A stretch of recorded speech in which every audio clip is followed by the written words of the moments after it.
Community consensus is that XAYAH kinda got the short end of the stick, the split with the initial item rework and meta shift. The stats seem to reflect that as well. This made me a bit sad because I'm actually a big XAYAH enjoyer. She is C or D tier in most people's tier lists as well as websites, and the win rate seems to be between 47 and 48%. So today I ask you to let me cook and explain why I think XAYAH is actually strong.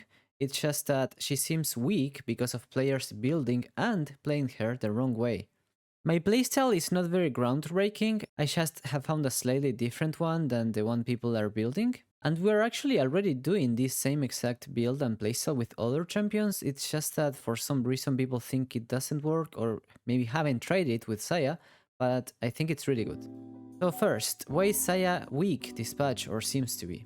We're seeing a lot of long-range ADCs pop up in the meta again, and by the way, previous meta it was a lot of Halo Blade ADCs and Lethal Tempo that also counter her with longer range or better level 1, so it's been a while since XAYAH has seen a good meta for her, and right now we're seeing a lot of Caitlyn, soon to be nerfed, Jhin, Jinx, all S tier, then Karthus even in bot lane, and XAYAH frankly has some issues with those. And to make matters worse, Halo Blade supports are not yet completely out of the meta, and we're also seeing Poke is getting hurt from multiple fronts at the same time. It doesn't seem that she can abuse any of the current build paths as much as before, and Lethal Tempo being gone also makes it so that she doesn't really have any way of playing with Kraken all that well. This is in contrast to Lucian. Lucian likes Kraken right now in certain compositions, as I explained in my previous video. However, XAYAH likes the crit more than Lucian does in the first item because her E scales with crit, whereas Lucian only the ult scales with crit, so he can delay it a little bit.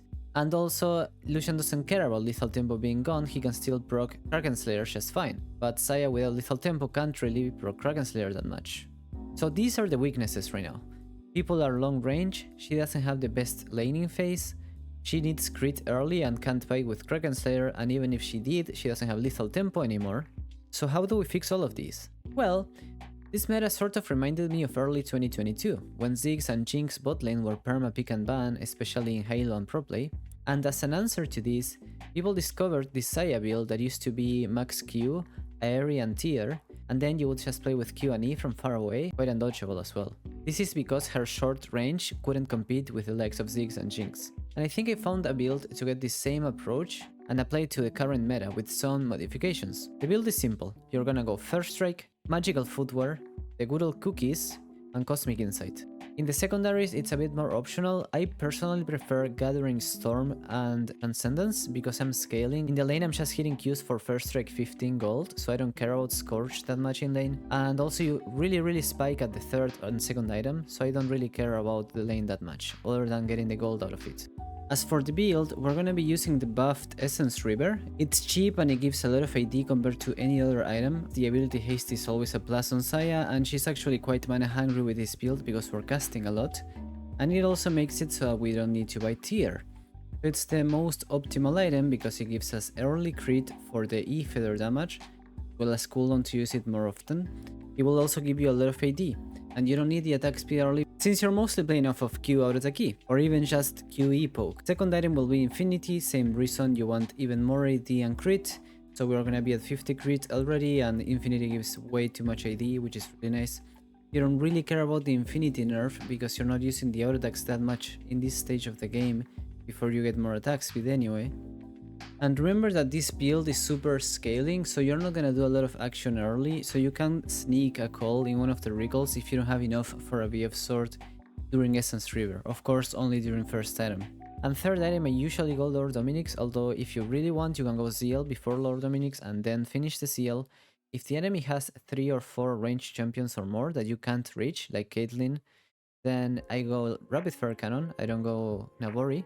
But if the enemy has a lot of melee champions, you go Navori. Last item usually BT, because at this point you are the maximum possible crit. As for skill max, this is where we see a difference from the 2022 build. We're actually not maxing Q, because that got nerfed back when that build was meta. So we're still maxing E. This is because we're actually buying a lot of crit, and E scales with crit.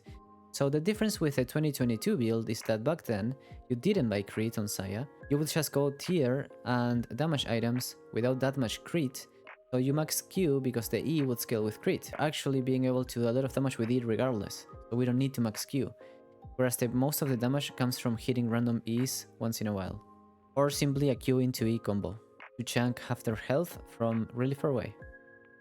Did you know you can get my Patreon for free? The Patreon will give you a discount code for my coaching sessions, which is the same or more value than the Patreon cost itself. So if you get both my Patreon and a coaching session, the Patreon comes free with it, basically, if you do the math.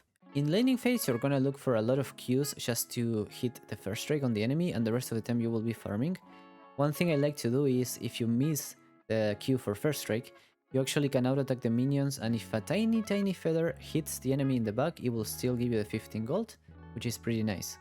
You shouldn't look for long trades or fights, because you don't have lethal tempo obviously, or press the attack, so if you extend the trade a long time you will actually lose.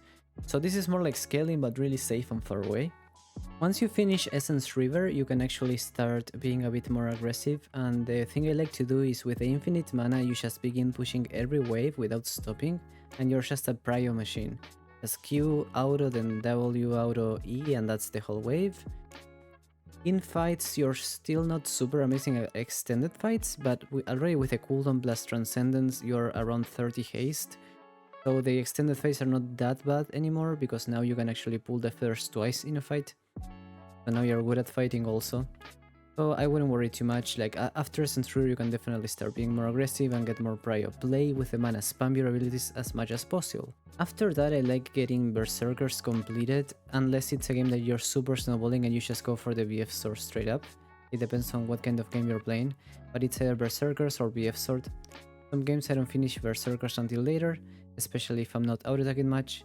Also talk about a bit of an elephant in the room, which is upcoming First Strike 5 gold nerf, and also the Collector and Infinity Edge nerfs. The Collector nerf doesn't affect us at all, Essence River got buffed, which XAYAH likes. Then the Infinity Edge nerf is not actually big for XAYAH, because most of your damage is the Feathers pool, which don't scale with Infinity Edge bonus crit, they only scale with normal crit, so we're fine in that regard. And now I want to talk about the last thing, which is something I like to talk about when I make these build videos, and that is what are the pros and cons and whether this is actually worth it. I want to preface by saying this: I think this is the best way of playing XAYAH at the moment.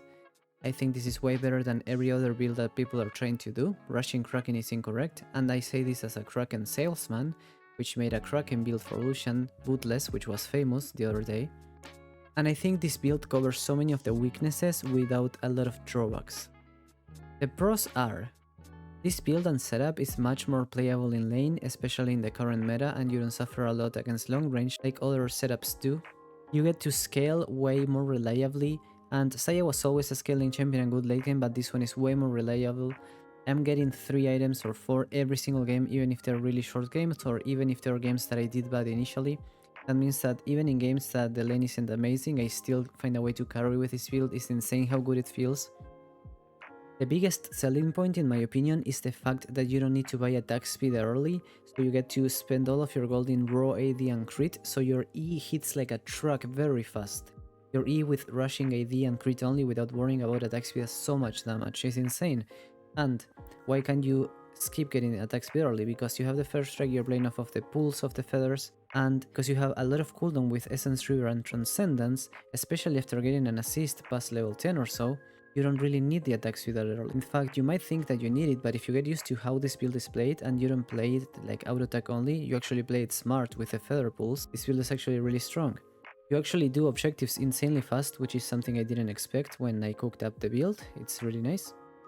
We have longer effective damage range and poke than any other build on XAYAH. Now, as for the cons, I think that one of them is that you don't have extended fight potential early, meaning that if a fight happens that is very long, with, for example, you know, these usual fights that jungle comes, or they have like Soraka or Lulu and the fight is going to be very long, this build, you need to be smart to play it. It's not a brain dead build, you're smart, it's really good. Another drawback is that you have a bit less attack speed, and a last drawback is the fact that against tanks this might not be the best, and maybe I would recommend that if the enemy has like 3 tanks you should still go press the attack perhaps. I'm recording this a bit later than the intro, and I have played 15 games now. I only lost 1 or 2 of the 15 games in Grandmaster lobbies, and one of them was a game that I went into many tanks in the enemy team. I still did super well, but I felt like that game I could have carried better if I had PTA.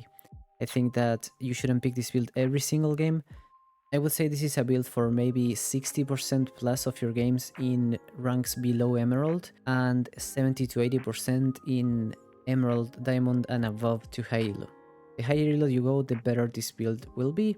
Usually low elo players are not gonna be the best at getting the value out of this build because I do think this build needs higher skill floor. My last advice is that you don't play it like you would normally and adapt and play with Q, E and maybe one auto, etc. That would be all, guys. I want to announce I am now finally a YouTube partner, so I'm gonna start making my content, and yeah, you can tell me in the comments if you like this type of build content or if you like coaching session contents. I am a full-time coach, so you can also get a session with me or get my Patreon, so you get access to more than 800 sessions as well as discount codes for my sessions, so basically Patreon is free. So tell me if you try this build and you like it, like and subscribe, and I will see you in the next video. Thank you.